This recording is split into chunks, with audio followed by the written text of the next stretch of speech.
Martin were with him. Still to come, institutions including Parliament partially settled debts owed Electricity Company of Ghana to avoid disconnection as the power distributor commences moves to recover over 5 billion Ghana cedis of debt accrued by public and state institutions. We visited Parliament House. They were owing about 13 million. They've committed to paying 8 million by close of the 8.5 million Ghana cedis. We saw evidence of that. And then we went to the Ghana Airports Company. They owed an arrears of 28 million Ghana cedis.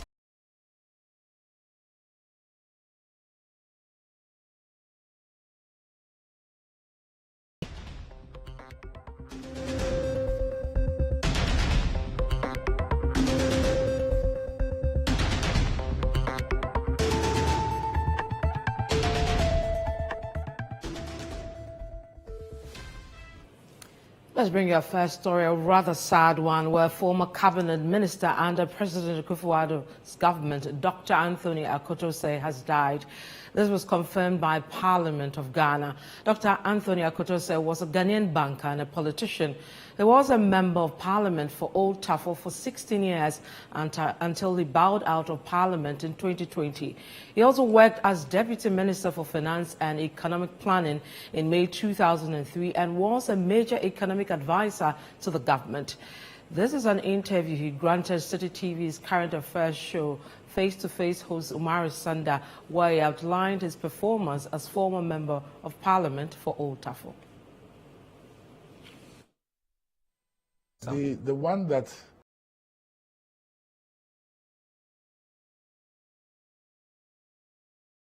development in 2006, where every year we graduate about 80 to 100 young women in hairdressing, cooking, and every time I go to the graduation, I'm very happy.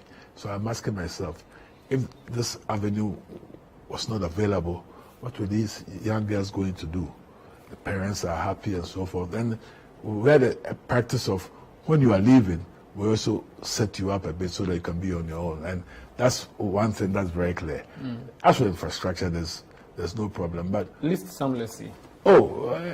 Hospitals, toilets and so forth. But if you go to the Tafo Hospital, even the staff canteen, I helped develop it. My District Assembly Common Fund has paid over school fees for over 3,000, maybe 4,000 students from university to basic. I use all of that to pay for school fees. And generally speaking, I try to be humble, so I'm very close to my constituents, even those in opposition. Some of my best friends are on the other side, even in my constituency. I mean, one area, NDC area, I got them to, we built a mosque for them. Oh, wow. Even though I knew it was not my area. Okay. But my attitude is that when you become an MP, you're an MP for everybody.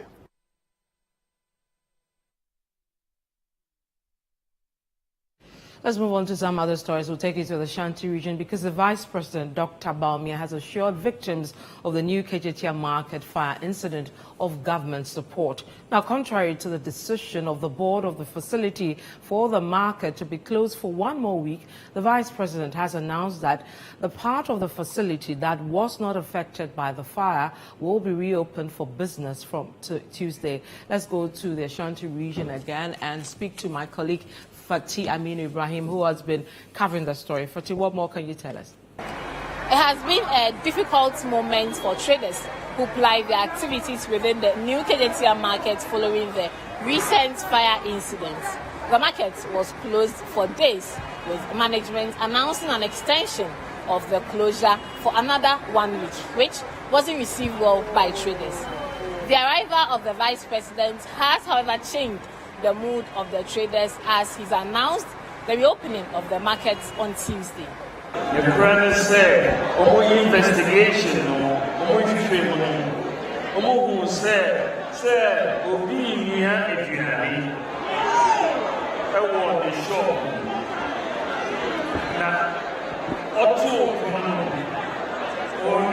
gas.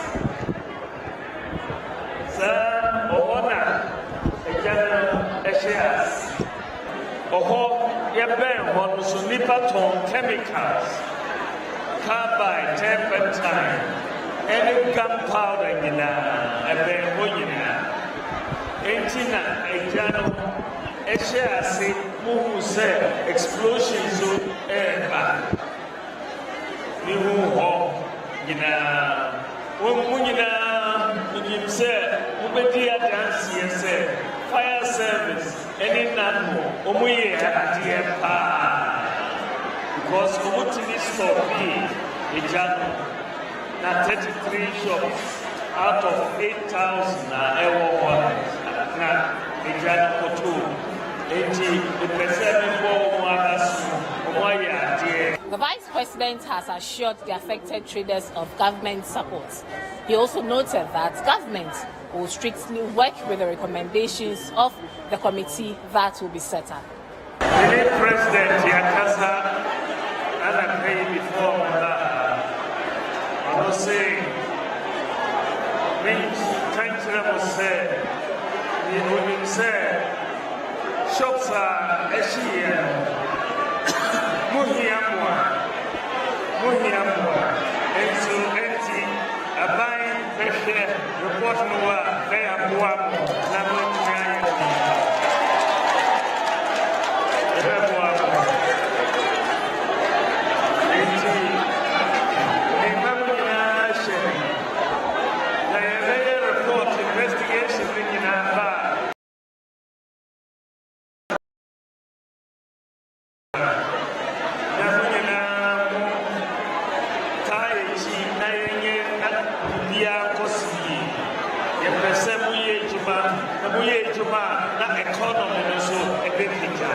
For the leadership of the traders, they've expressed excitement about the new developments. Well, it was good news to us traders because we had received a communication from the board of directors that they were extending the closure of the market to another week. That forced the traders to also issue a counter trade statement yesterday. And luckily for us, by the powers of the Vice President, he has ordered that the market be reopened to the general public tomorrow in the morning. And we are very grateful to the Vice President. Just as he said that they are going to support the reconstruction of the affected area and then affected traders, we will take the Vice President by his word and push forward using the necessary protocols to ensure that that support reaches our very people who were affected. We are pleased with that as well. It has now been established that the cause of the fire was from a woman who was cooking in the shop. It behoves on we, the leadership, to collaborate with the management that the do's and don'ts within the market are adhered to by every trader in the market. And we are going to ensure that the management works strictly ensuring the bylaws within the market. For now, it is the wish of the affected traders that help will come their way as early as possible in order to help them bounce back on their feet. For Citi News, Fatih Amin Ibrahim, New Kejetia Market, Kumasi. Now, the Ghana Football Association has officially introduced Chris Hilton as the newly appointed coach for the Black Stars following the departure of Otto Addo. The 64-year-old English-born Ghanaian coach was named as Addo's successor and was presented to the public during an unveiling ceremony in Kumasi on Monday. We'll go to Citi Sports correspondent Evans Ofosu-Manso, who was there today. Evans, what more can you tell us? Chris Hilton, who was appointed Black Stars head coach 5 weeks ago, was officially unveiled in Kumasi amid singing and drumming from the supporters union.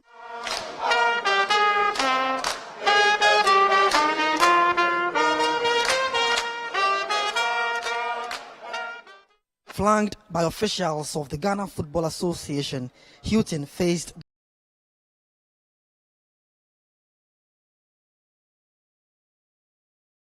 2022, during which he oversaw the World Cup qualifiers against Nigeria and the tournament in Qatar. The former Brighton manager has now taken over from German-born Ghanaian coach Otto Addo, who resigned from the Black Stars head coach role after the World Cup. Speaking at Houghton's unveiling, GFA's communications director Henry Asante-Chum detailed the terms and mandate set out for the head coach. Mr. Chris Houghton will be the next coach of the Black Stars from now until December 2024. He will work with 2 assistants already. We know Masudi Dramani and George Boateng were with him during the World Cup in Qatar. They were assisting Otto Addo, and Chris was also in the role as the technical advisor, but today he took over as the head coach of the team.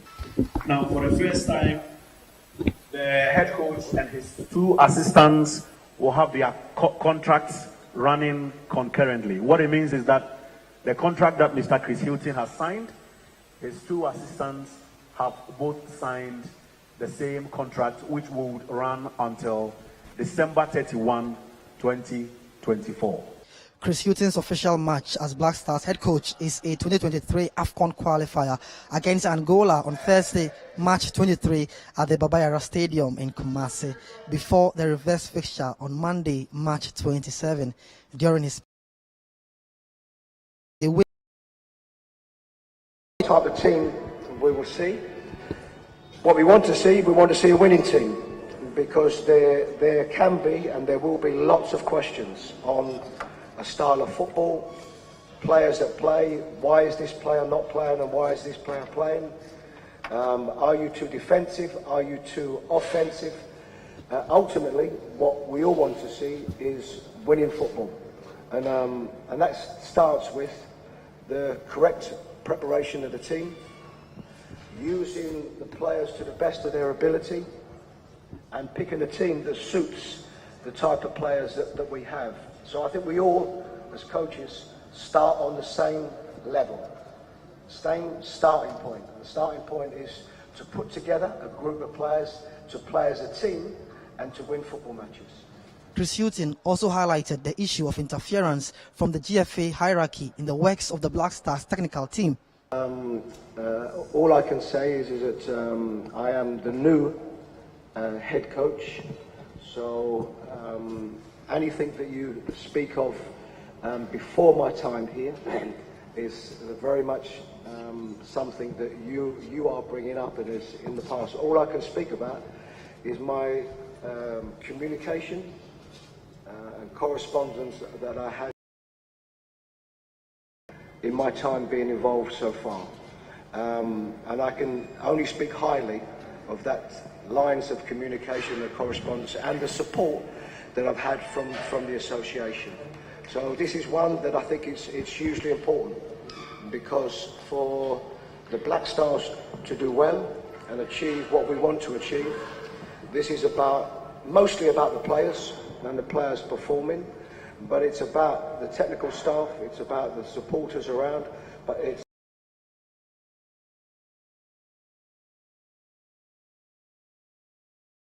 go in the direction you want to if you don't have all of them things aligned. And I can only speak of my experiences so far. And I said the communication that I've had with the association has been very good. Some media personalities at the unveiling ceremony spoke to Citi News. Yeah, I think he was moderate. He didn't want to raise our expectations too high. I mean, it's been over 40 years since we last won the AFCON, so he'll be very cautious talking about winning it, because we've had over 35 coaches since 1982, the last time we won it. And for that matter, I mean, he knows it will be very difficult and he can't be so sure, sticking his neck out and, I mean, promising the trophy for us. But he's promised that he's going to put up a very good team that can compete for it. And we can only hope that we get to win the AFCON for the first time in 40 and over years. Well, I think he was okay, because his communication level was the best. I mean, he's from England, so he will not struggle with the language. So he was able to find his way through most of the questions. But personally, I didn't see much confidence in his answers. For instance, I asked him a question, can he guarantee us a trophy? And you realize he was just beating around the bush. He didn't want to make any promise that later will be used against him. I asked him of his factors or his metrics he's going to use in his call-ups, and we realized he didn't even mention one. He was rather telling us the metrics will be based on the players available, because a player can get injured and you have to throw that away. But honestly speaking, you should have your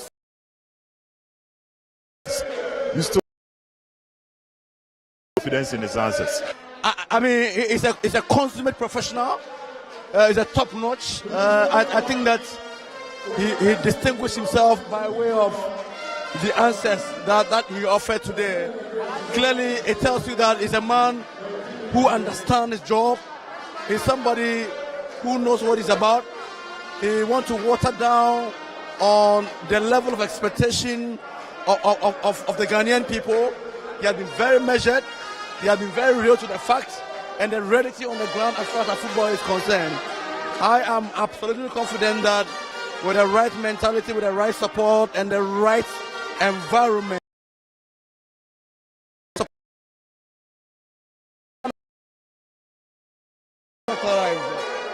this particular unveiling ceremony. Assistance from Masood Didi Dramani and George Boateng, Chris Hughton has the ultimate mandate of winning Ghana her first AFCON trophy since 1982. A new era is on the horizon for the Black Stars, and it all starts with the leadership of Chris Hughton. Reporting for Citi News from Iyija in Kumasi, I am Evans Ofochu Manso.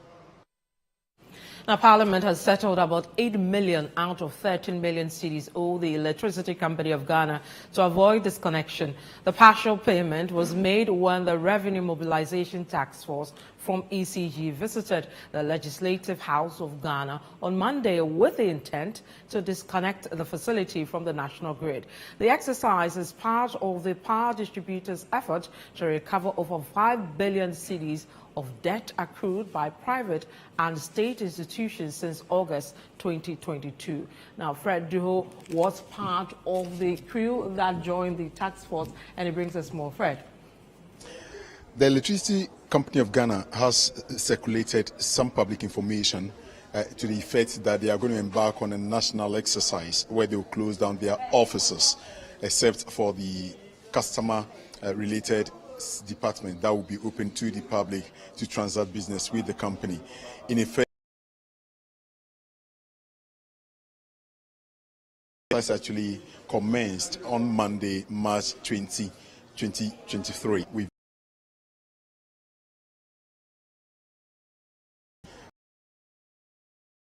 And we are currently in the premises of the Ghana Broadcasting Corporation. Many of these institutions were on the list of the power distributor last year.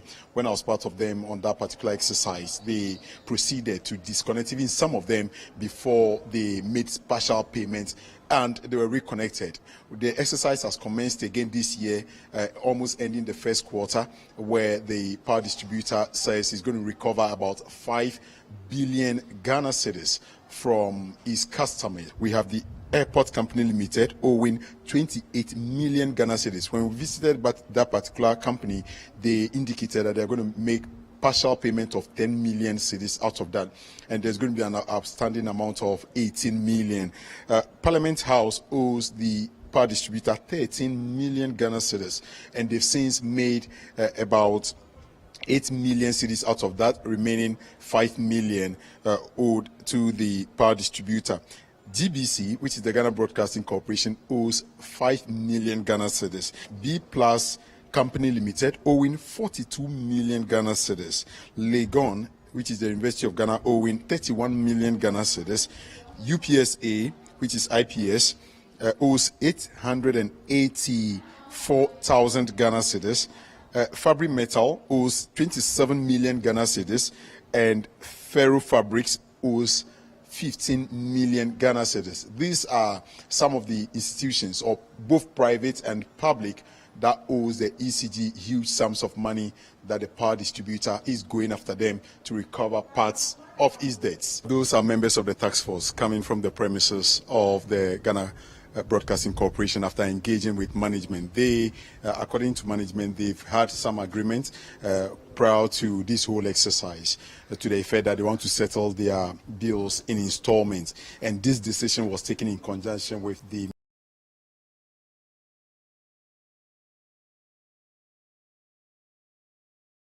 or the outstanding bill. But the manager in charge of external communication, Leila Bubakari, she has been speaking to the media on today's exercise. The National Task Force is the one that is in charge of our state-owned enterprises, the ministries, departments, and agencies under the ministry. And so we have been going with them today. We visited Parliament House. They were owing about 13 million. They've committed to paying 8 million by close of the 8.5 million Ghana cedis. We saw evidence of that. And then we went to the Ghana Airports Company. They owed an arrears of 28 million Ghana cedis, of which they made 10 million Ghana cedis payment instant just when we got them. So we're giving them 48 hours to make the full payment. And now we're here at the Ghana Broadcasting Corporation. They also owe in arrears about 6 million Ghana cedis. And so they have explained to us that because of the way they run their operations, they wouldn't be able to cough out the money for us instantly. They've had some discussions with their minister, the Minister of Information, and then the National Media Commission, together with the Ministry of Energy. And there was some sort of agreement last year. However, ECG's point is that there hasn't been any movement on the debt that is remaining. They have explained to us that they have a system. They are going to get some money and then pay, because they have to find innovative ways of coming up with the money. And so we've been given permission to leave them for now for 48 hours. So in Tema, we've received photos of disconnections happening in residences. We've received photos of them visiting some of the industry in Tema, and they are being disconnected. I am hoping that by the end of the day, we should be able to see a lot of money coming into our accounts. Our system has been digitized in such a way that by the end of the day, the managing director will be able to see how much we've recouped from this exercise alone. And so we will report in a timely basis how much we are making on a weekly basis, perhaps. They are also using the opportunity to also check the health of their meter. In that case, they would ensure that those who conducted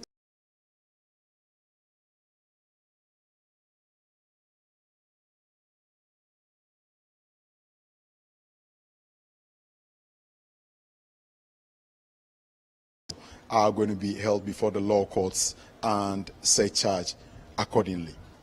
My name is Fred Duo, reporting from GBC for Citi News. Still, with the access to power and residents of Shirigu Kumbilingo in the Bolgatanga municipality in the Upper East region say they will boycott the upcoming assembly elections and the general elections in 2024 if their communities are not connected to the national grid. According to the residents, the absence of electricity in the communities is negatively affecting the livelihood, and several attempts to get authorities to deal with their plight have proved futile, hence their decision. Citi News' Upper East regional correspondent Frederick Awuni has more. The Shirigu Kumbelungu area has 10 communities, and most residents here are farmers and petty traders. However, the absence of electricity in the area is thwarting the development of the area. In 2012, government awarded a contract in a bid to connect the area to the national grid under the Rural Electrification Project. But unfortunately, 2 out of the 10 communities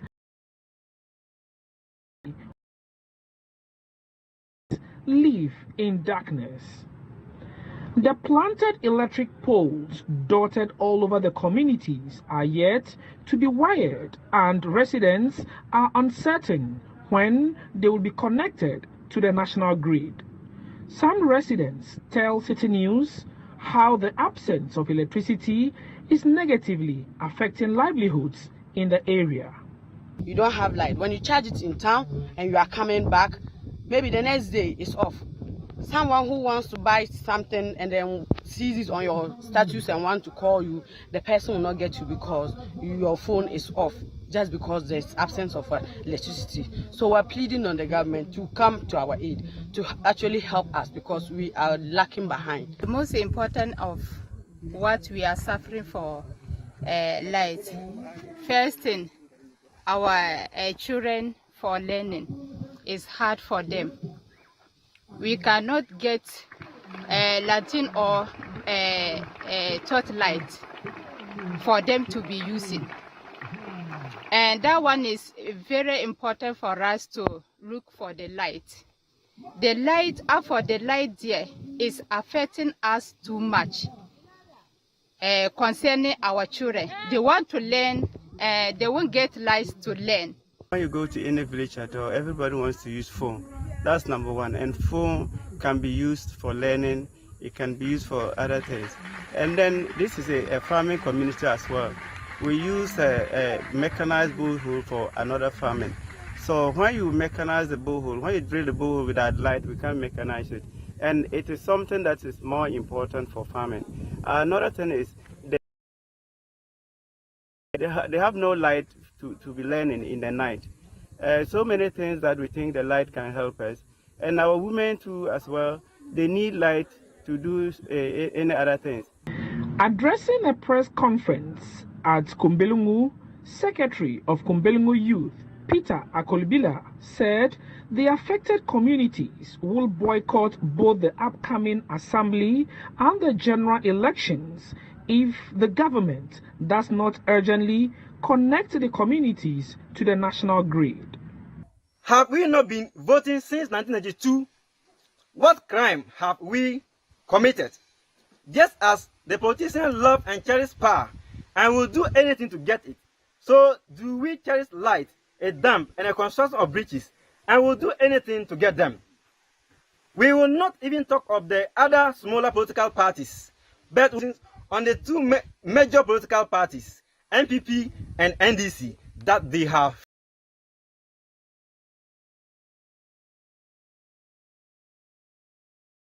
Too late for them to redeem their images. It is important to note that we haven't sung any praise to any smaller political parties since they have not yet smelled power. We are therefore, by this press statement, declaring that if nothing is done about the issues raised above, we will not, and I repeat, we will not take part in the upcoming assembly elections as well as the 2024 general elections. But Bolgatanga Municipal Chief Executive Rex Asanga assured that the affected communities will be connected soon as efforts are far advanced to get the contractor back to site. The government of the NPP from 2016 had decided that every community, within the Upper East region, especially within our municipality, should be connected to the national grid. So a lot of effort has been put in, and to get a lot of the communities connected. Unfortunately, in their case, the entire Sirugu, Kumbelungu is just a small part of Sirugu. Much of the communities in Sirugu have all been connected. And what has happened is that the contractor ran short of material, and it has taken a long time for him to be able to get this material. And I've been informed by the consultant who is supervising the project that now there is material and at the Ministry of Energy, and the contractors are there trying to get their share, and that as soon as he takes delivery of these materials, he's going to come back on site. Unlike other communities within the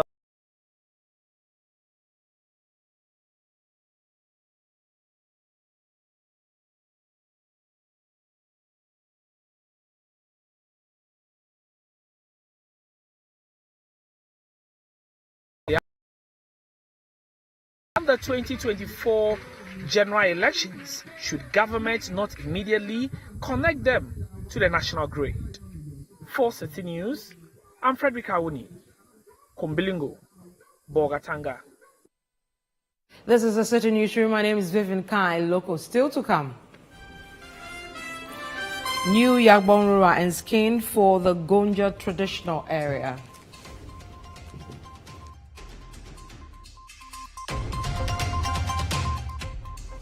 To stay with us, we'll be back with our story and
Plus is a fully skimmed evaporated milk.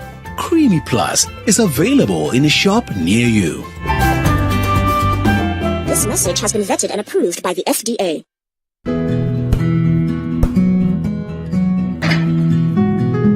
This is the neighborhood I'm having my twins. The very reason why I took it for us. See, the price is very good.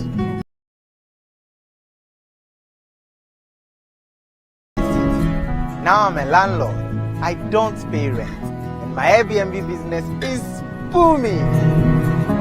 To me, Pamini, bank and I'm not say another Alphabet City. The pension pay me 20%. The payment plan, I want to share my just say, very smooth. This is a healthy place to raise our families and creating peace. Come on, be my neighbor. Alphabet City, the ABC of Home Sweet Home. Alphabet City is a classy and peaceful gated community in Sakumono. We have 24/7 top-notch security and high-quality access roads. We have 3 bedrooms and 2 washrooms, 3 bedrooms and 3 washrooms with boys' quarters. We have 3 bedrooms and 4 washrooms. We have 2 bedrooms and 2 washrooms, all with beautiful kitchens and kitchenettes. Call Alphabet City on 0240-111119 or 050-44-99999. Alphabet City, the ABC of Home Sweet Home. Pepsodent is aware that globally, 1 in 2 children suffer from cavities. That's why by giving her Pepsodent, you're not only protecting her teeth, but also helping her grow up and thrive at every stage of her life.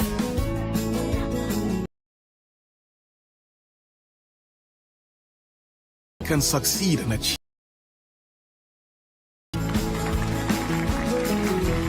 Because every smile matters.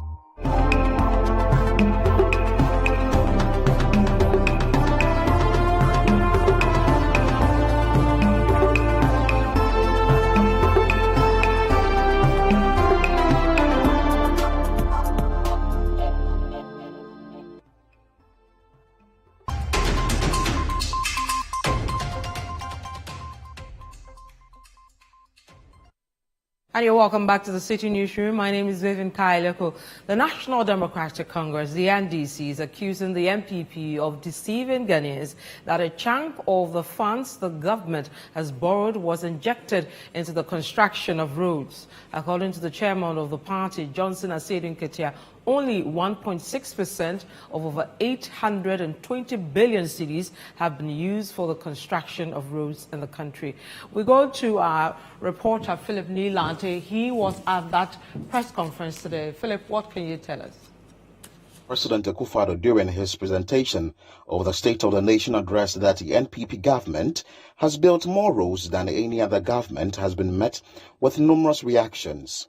This has compelled the Minister of Roads and Highways, Kwesi Amwakwata, to ask Parliament to constitute a bipartisan committee to investigate claims about which government built more roads during her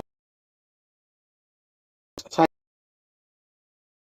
At the University of Professional Studies, Accra, Mr. Asiedu Nketia said the claim that this government has constructed over 11,000 kilometers of new roads is false and should be completely disregarded. The MPP has used all your money mainly for consumption. This is contrary to the president's claim that his government has used a large amount of the monies we borrowed on roads and construction.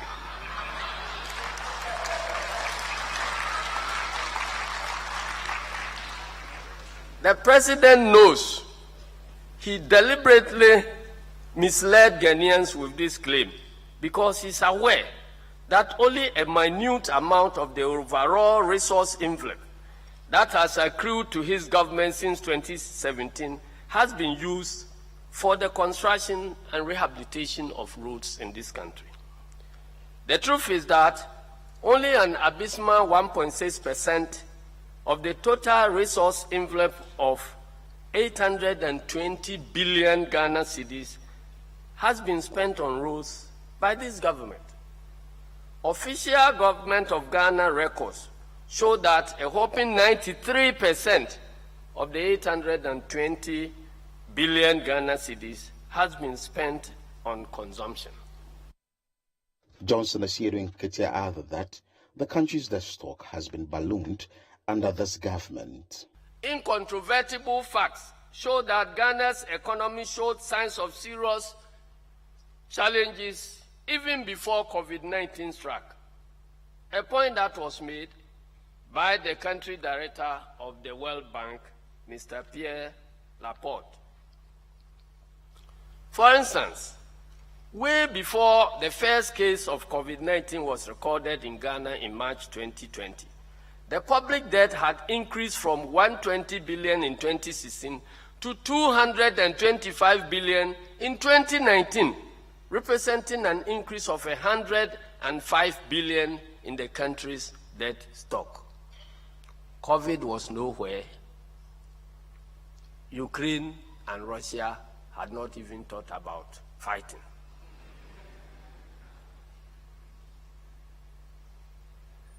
Our debt to GDP ratio had increased from 56% in 2016 to about 70% in 2019.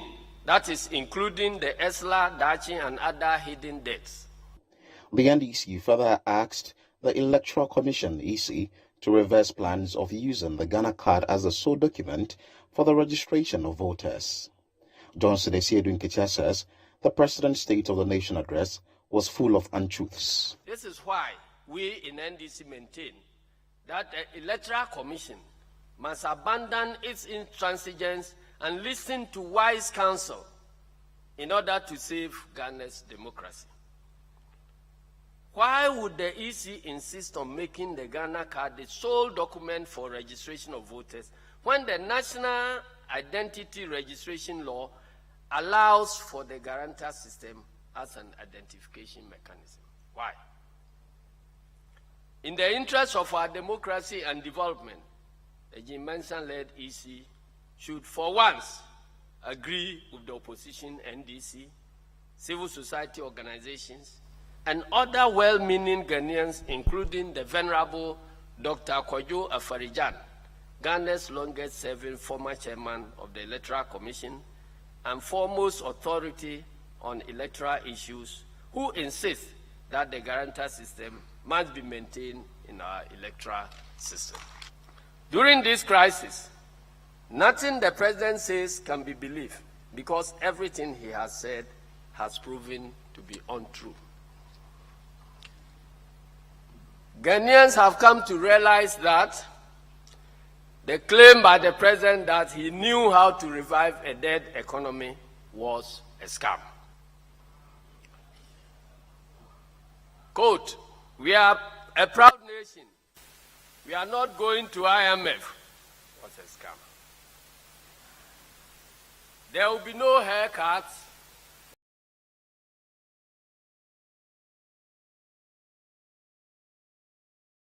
A year. Agenda 111. The promise to abolish road tolls was a scam. The promise to convert toll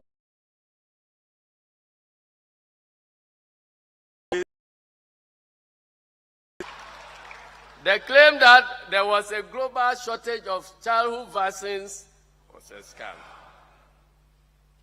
According to the National Democratic Congress, what President Akufo-Addo presented on the floor of Parliament at the State of the Nation address did not represent the true state of the nation. Reporting for Citi News, my name is Philip Latte.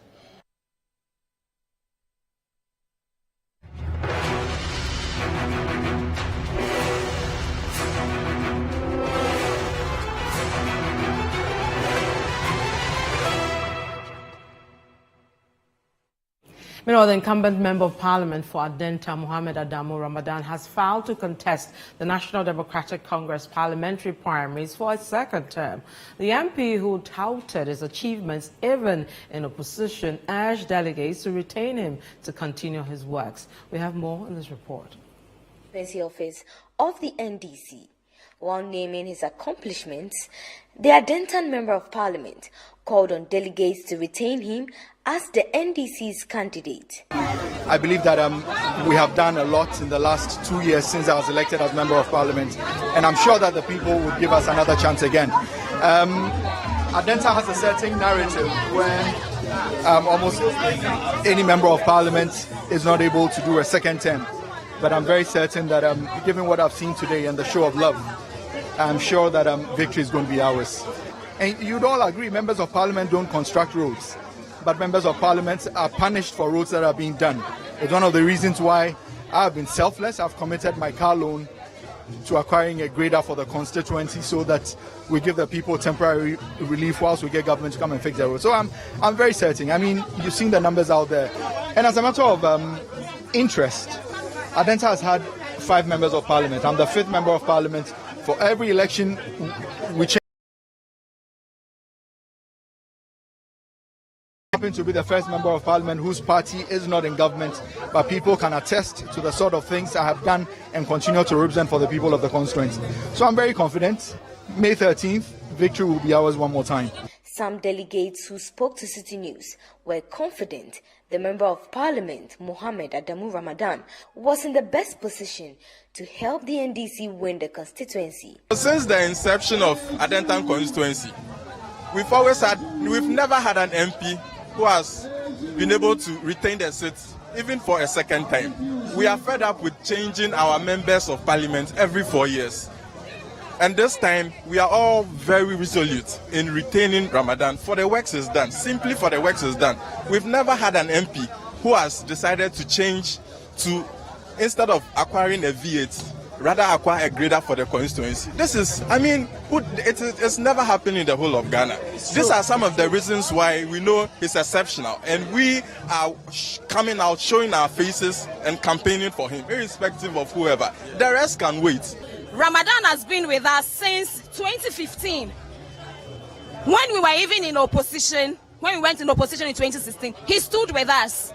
Everybody left us, but he was with us. Even when people need, you can't mention what he has done. He's done a lot, paying school fees, making sure that our road has been tied.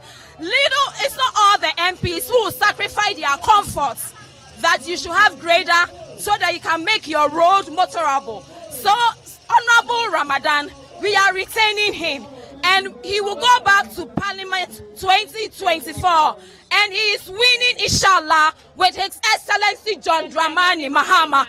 Nobody can come from outside and come and tell us that Ramadan hasn't done anything. Ramadan has done it. He will do it, and he will continue to do it, inshallah. The Adentan constituency chairman says 4 other aspirants are yet to file to contest. 4 people picked their nomination forms, and so we are expecting all of them. We have Honorable Adamu Ramadan, the MP, then Honorable Minister, then Madam Linda Awuni, and then one Mr. Morgan, Bright Morgan. So we are expecting all of them to come and file. Reporting for Citi News, my name is Ansheli Ziu.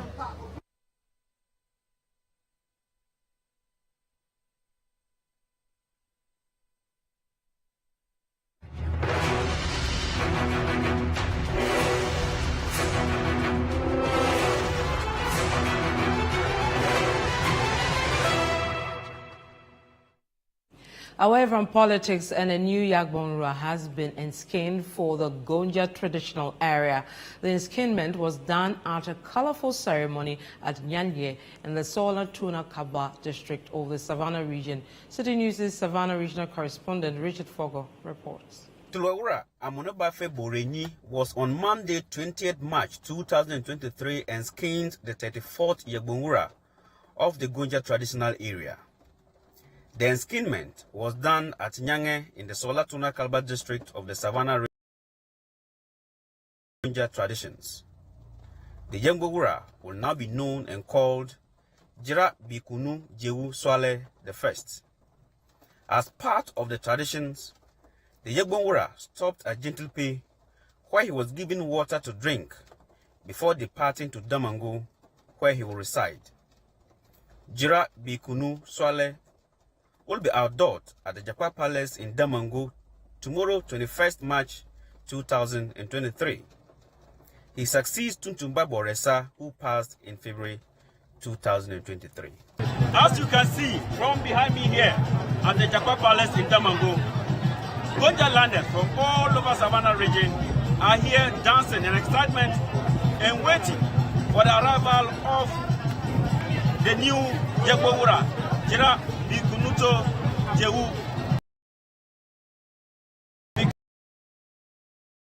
For the Gonja traditional area, and he replaces Boresa, who passed in February this year. He will tomorrow be outdoored to the whole world, and the attendant will be the Vice President of the Republic of Ghana, as well as Opposition Leader John Dramani Mahama, among other dignitaries. From the Japan Palace here in Damango, I am Richard Fogo for Citi News. You're watching the Citi Newsroom with me, Vivian Kai. Local still to come.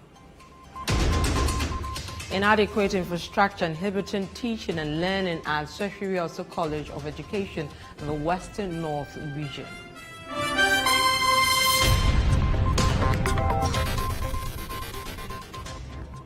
Just stay with us, we'll be right back.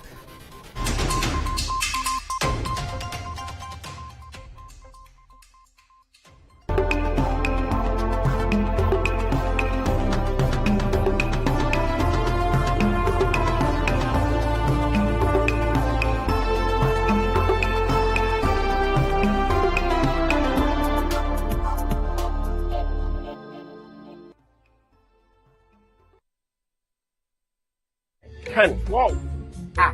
No, we're trying to be fast. I don't know to stick on Me pen the POS machine. Hello. Baby, tonight dinner at 7. Bye.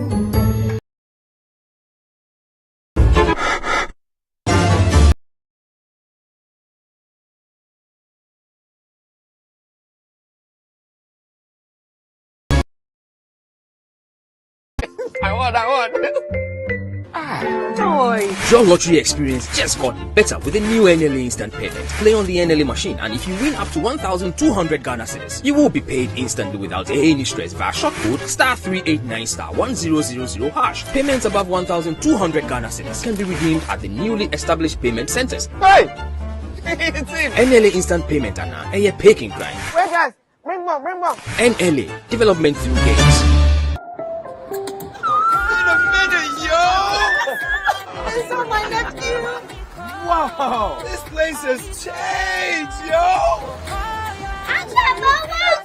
Yo, Ajwa, look at you all grown up, yo. Some things never change, like Gino's quality recipe that gives my food that rich color, unique natural taste every time. Smells good, yo.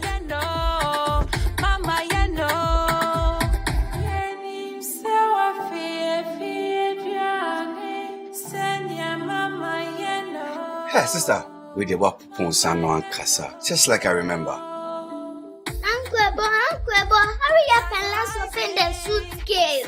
Ajua, chai, never shrink quite far. Best jollof I've ever eaten. Wow, this is real jollof, mommy. Gino dear, Emma Jania de Ankasa. Say Gino dear, fie. It's delicious, yo. This advert is FDA approved. Serene, pristine, natural. This is Maha Beach Resort, set on the seafront in Atuabo in the rich oil and gas hub of the western region. The warmth of the resort can fill your soul. Our well-receptive environment brings you home away from home. The strand of beauty detailing the state-of-the-art facility makes your stay even more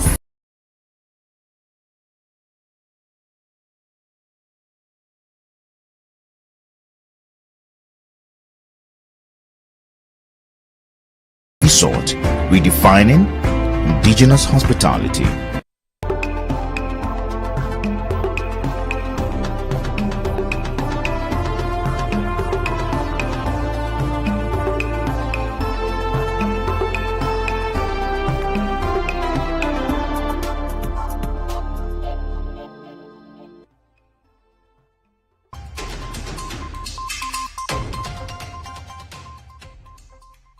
And you're welcome back to the City Newsroom. Now, lack of adequate infrastructure at the Sefirioso College of Education in the Western North region has led to a drastic reduction in the 2023 admission. According to the principal of the college, Dr. Emmanuel Kabsma, the current facilities of the college cannot accommodate the usual over 500 students they admit every year. This was made known during the college's matriculation ceremony for the 2023-24 academic year. City News' Stanley Boydu has more. The Sefirioso College of Education has been in existence for over 70 years and has produced many personalities over the years.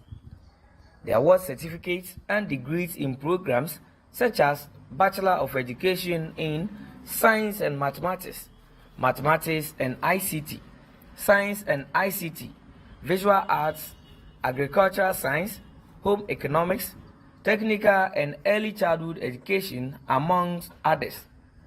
But the infrastructure of the college has not seen any significant improvement since its establishment in 1952, a situation that is a grave concern to all. At its 71st matriculation ceremony, Dr. Emmanuel Kasama, in an interview with Citi News, noted that the college could not offer admission to an appreciably number of students due to the infrastructure deficit.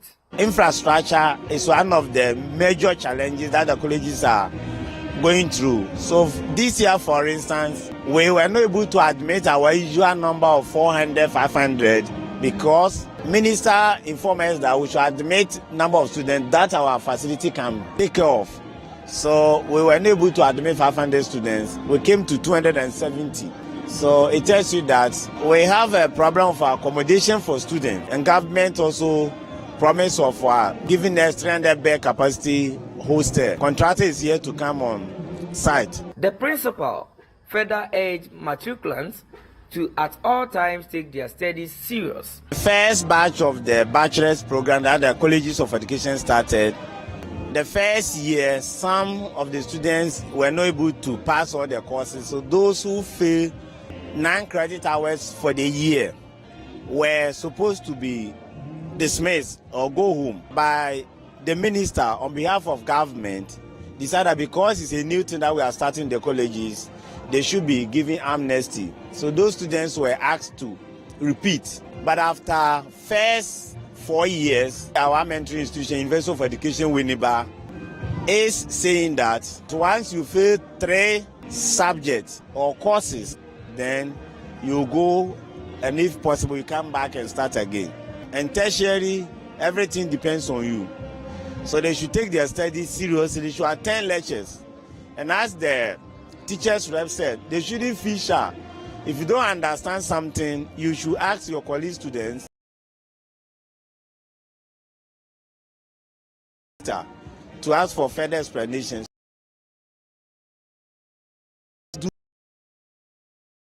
That have some variable boosts that can assist them.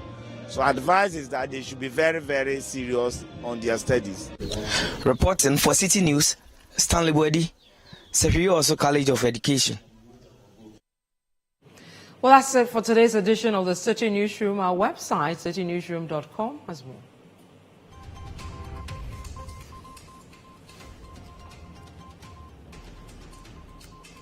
Subscribe to CityTube on YouTube for more exclusive video content from Citi TV.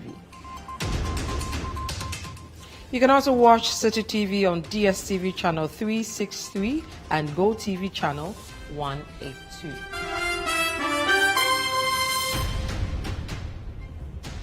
My name is Vivian Kailoko. Many thanks for watching.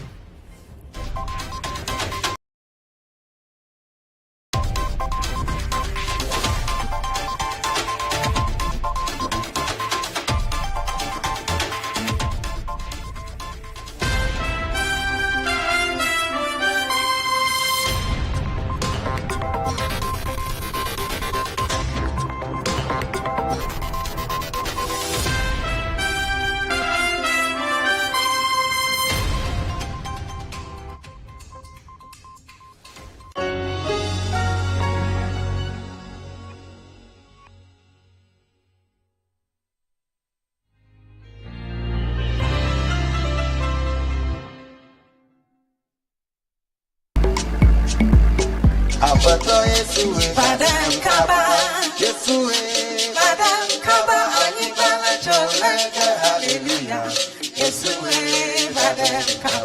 going ever. It's Heritage Month here at Citi. FM, TV, but in Ghana, really. And we're making it Ghana in the kitchen. And we can't get it wrong with any kind of ever dish. So we're making some work plan with abobitadi. We're making nagoti jogbo, makani jogbo, all sorts of interesting things, okay? I mean, the smoked mackerel gives it a whole different kind of flavor. So I put the mackerel in first, and just remember that mackerel can smell a bit fishy. Yes. So when you're making a sauce, you want your mackerel to go in and then like get cooked nicely with a stew before you. So I'm gonna just put that in to cook down. Okay. And then we're good. So our nagoti is in. Nagoti, we don't boil the sweet potato, the nagoti before. I don't boil the sweet potatoes. Everything, it's a pottage, so yes. Everything cooks together, so the juice is going. Otherwise, I don't want to boil it in water and lose the sweetness.